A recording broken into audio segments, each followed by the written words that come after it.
నినాదం ఒక ఆయన వచ్చి నేను ఆమరణ నిరాహార దీక్ష చేస్తాడు. మరి ఇప్పుడు వచ్చి ఈరోజు ఎందుకో 4 గంటలకు వచ్చి దీక్షను విరమించేసిండు. ఎందుకు విరమించిండో ఎవరికి తెలియదు. ఆమరణ నిరాహార దీక్ష అనే దాన్ని ఆ సబ్జెక్టుకు ఆ పదానికి ఉన్న శాంటిటీని వీళ్ళు మార్చేస్తున్నారు. దీనికి కారణం ఎవరు? నేను అందుకే అంటున్నా, కొంతమంది వీళ్ళు ఇట్లా జమై ఏం చేస్తున్నట్టు ఈ రాష్ట్రంలో ఏ ప్రభుత్వం కూడా ఉండకూడదు. అంతిమంగా ఏంది అంటే వీళ్ళు ఏదో ఒక రకంగా వీళ్ళకు డబ్బులు కావాలి. వీళ్ళకి అధికారం కూడా అవసరం లేదు. వీళ్ళకి కావాలి ఫైనాన్స్, డబ్బులు కావాలి, లగ్జరీ లైఫ్ కావాలి. దానికోసం ఎంతమంది ఎట్లా బలైపోయినా సరే పర్లేదు. వీళ్ళకు 500 పైచీలకు మంది అభ్యర్థులకు ఈరోజు గ్రూప్ 1 పోస్టులు వస్తుంటే పోయి అడ్డం పడ్డది మీళ్ళే.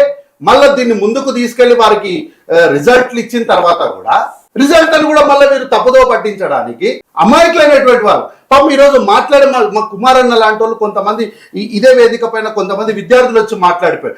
వాళ్ళంతా అమాయకులు, వాళ్ళకి రూపాయి లాభం లేదు.